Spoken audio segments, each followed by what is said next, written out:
আসসালামু আলাইকুম। আজকে কিছু কথা বলতে চাই। আশা করি কথাগুলো সবাই মন দিয়ে শুনবেন।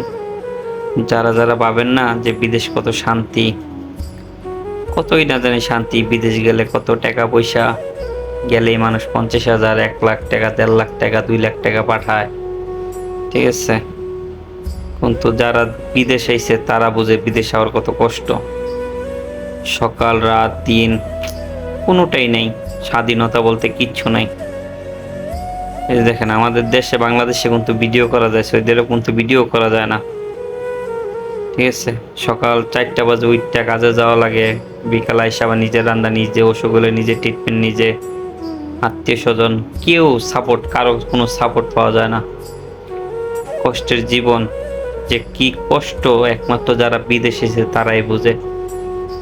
ঠিক আছে, টাকা পয়সা দিয়া কষ্ট নামের জেলখানায় যারা আসে তারা একমাত্র বোঝে যে বিদেশ কত কষ্ট।